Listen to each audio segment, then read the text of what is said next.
What if I told you that Sony helped create the CD, which led to them selling over 100 million CD players, which led to them selling over 2 billion CDs, which led them to creating a music money printing machine? Would you believe me? Of course you would. But what if I told you secretly, behind closed doors, Sony hated the CD? Would you believe me? Probably not. This is a crazy, weird story that you've got to hear. So sit down, grab a cup of coffee, and let's talk about the wild story of Sony wanting to kill their unwanted stepchild and how we almost lost the greatest music format of all time.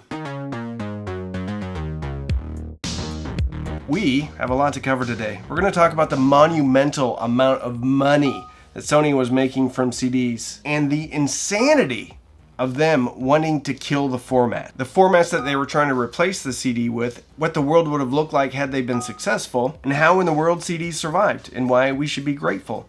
Kind of. There's a bit of a twist at the end of this story. So grab your Oakleys, jump in a DeLorean, and let's go back to the beginning.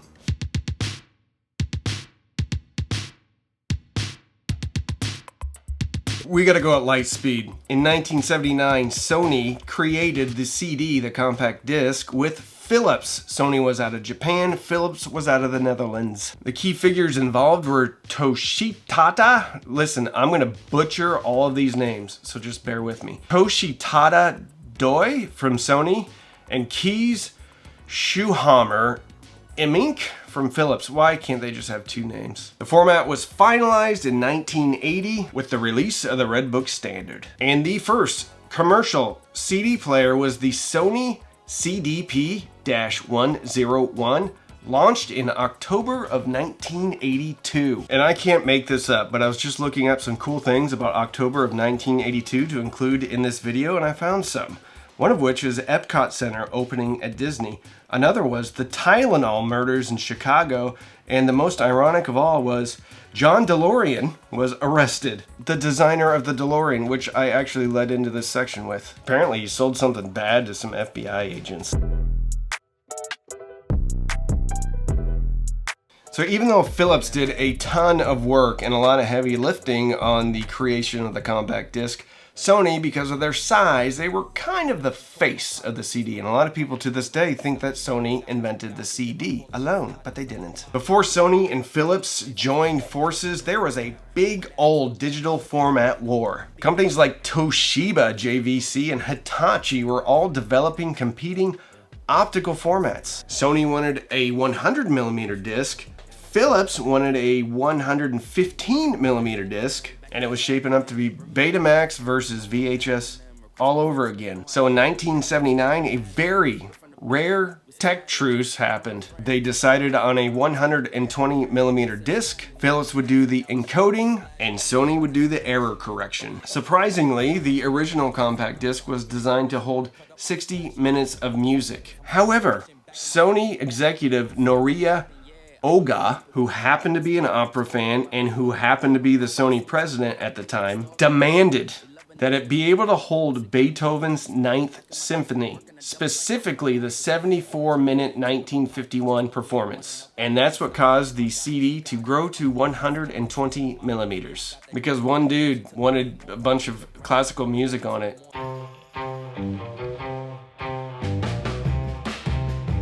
So, since Sony and Philips jointly created the CD, they both held patents, which means they both got a piece of everything. So they had money coming in from their own CD players. They got licensing fees from every CD made and every compact disc player made. Every manufacturer had to pay 6 cents per CD in licensing. And oh yeah, since they owned Columbia and CBS Records, they made money there too. And it has been conservatively estimated that Sony has sold over 100 million CD players. And at the peak, there were 2.5 billion CDs sold in the year 2000. With all this money rolling in, a bunch of Sony executives were putting in pools, and they had a big problem because their pools got dirty.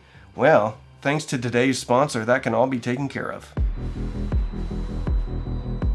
If you own a pool, I bet you love cleaning it. Just kidding. Well, now you don't have to worry about that. How? with these great Aper products who are sponsoring today's video. One of the most common problems with pool ownership is continuous horizontal waterline cleaning. And the Scuba S1 Pro is the world's first pool cleaner that takes care of this problem. It has an incredible 100 gallon per minute suction power, which picks up everything from leaves, debris, bugs, even sand. Its dual filtration system with a 3-micron filter picks up crazy stuff like algae, even sunscreen oils. And not just the small stuff, the big stuff too. It's got 4 cleaning modes: the floor, the walls, the water line. And the Eco mode cleans your pool automatically 3 times a week for 45 minutes. That provides consistency with minimal effort. This thing also has an app. You can see your cleaning history. You can plan routes based on the history. Has quad brushless motors. So it gives the Scuba S1 Pro powerful cleaning, and this thing's super tough. And it's cordless. One-touch operation, and this thing is super easy to deploy. There's infrared sensors which keeps your pool cleaning robot from bumping into the walls or the steps or damaging your pool or your pool cleaning robot. These save you time. Got these out of the box, gave them a quick charge, and turned on the app, and they connected the first time. The filters come out super easily. Really easy to clean out the debris trays. The Scuba S1 Pro and the Surfer S1 has made pool cleaning super easy. This is a total game changer for pool owners. Put it in Eco mode, forget it. It cleans your pool 3 times a week for 45 minutes. Looking for a pool cleaner, or you're super frustrated with having to clean your pool? Well, search out Aper pool cleaning. Link in the description, click on it, check it out, because it's going to save you a ton of time. Make sure to use the code CHEAP, AU5, to get 5% off. That's CHEAP, AU, the number 5,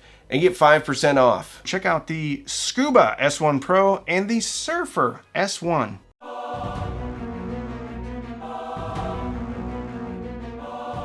So with all that cash pouring in from hardware sales, CD licensing fees, record label profits, things were almost perfect. But for some executives, almost wasn't quite good enough. They wanted absolute perfection. You would think that they would be doing cartwheels in some conference room in Japan, but instead, they got nervous. Because to some executives at Sony, the CD was too good. It worked too well. Because once somebody bought a CD, that was it. They were done. No tether, no tracking, no reoccurring revenue. Just sweet, clean audio and freedom for the customer. And that apparently was terrifying to Sony. Sony co-founder Akio Morita was especially concerned and said CDs were permanent and, worst of all, copyable. You could rip it, burn it, clone it, and Sony got nothing after the first sale. And they didn't like that. And in 1987, there was a strategic memo from Sony leaked that called the CD the Freedom format. And that wasn't a compliment. It was more like a warning to the rest of Sony. And in a Billboard interview, a Sony exec kind of let it slip. He said the CD is the enemy of reoccurring revenue. Whoopsies. So yeah, Sony was making a ton of money. To them, it wasn't the right kind of money. And so began the quiet, secret sabotage of their own child. So inside of Sony, the attention shifted away from this rogue format that they created with some outfit in the Netherlands that sells razors now. Because it couldn't be controlled, just like the popularity of Will Smith's Big Willie style. They wanted something more manageable. But what they did next should be taught in business school.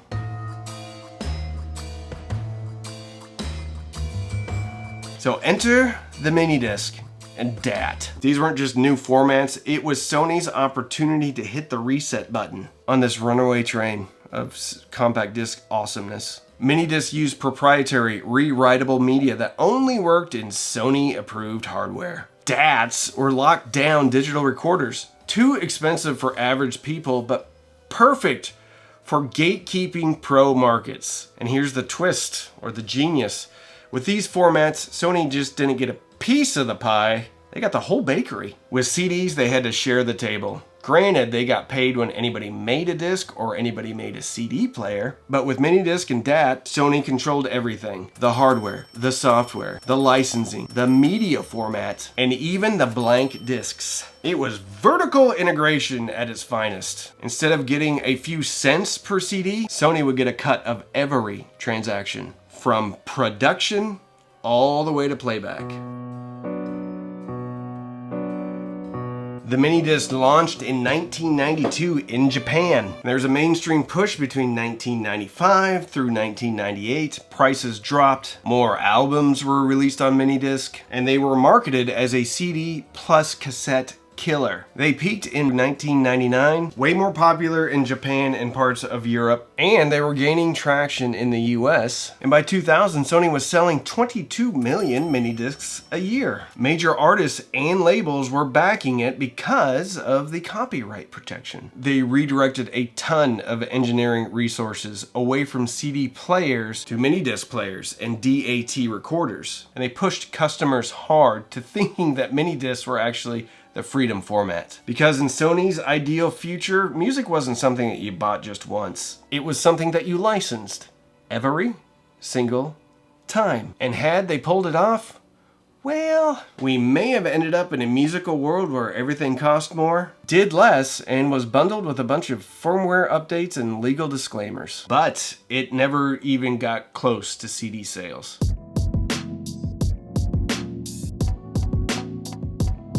If Sony had its druthers, well, this is what the world would look like. A Minidisc replaces the CD, which means Sony controls the format, the hardware, the media, the software, the licensing, that's 6 things. Everything is completely vertically integrated. You'd think you would have ownership, but you wouldn't really have ownership. You would really just kind of have the illusion of freedom and just access to your music on Sony's terms. And the industry, they were actually all for it because it meant no piracy, no secondhand market, and no mixed CDs for you to crush. Thank goodness we avoided this Sony Minidisc hellscape, right? No closed systems, no proprietary formats, no single company owning every aspect of our music lives. Oh wait, maybe we should have plugged into the Sony Matrix because what came next was way worse. So yeah, Sony tried to control music with the Minidisc and we all laughed. Pointed and said, no, corporate greed people, you can't do that. And in the end, they didn't get the future they wanted. They actually got the future they feared. At some point, Sony recognized the monster that they created, the compact disc.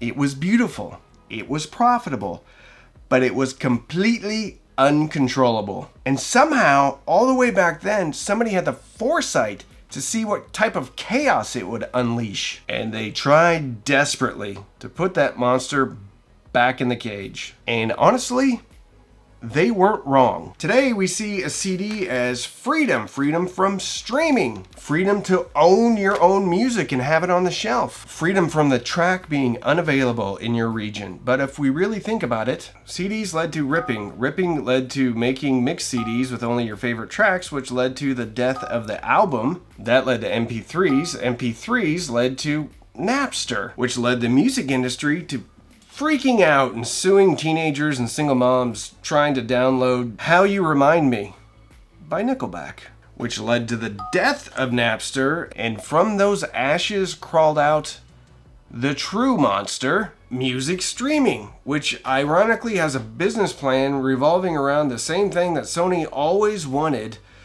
reoccurring revenue and no music ownership. And that monster got shrunk all the way down into a little app which was installed on your phone, and then your phone lives in your pocket, and the monster's super content as long as you feed it $9.99 a month. The biggest irony in this whole video, and I guess kind of the saddest part of this video, my favorite form of physical media actually kind of destroyed physical media.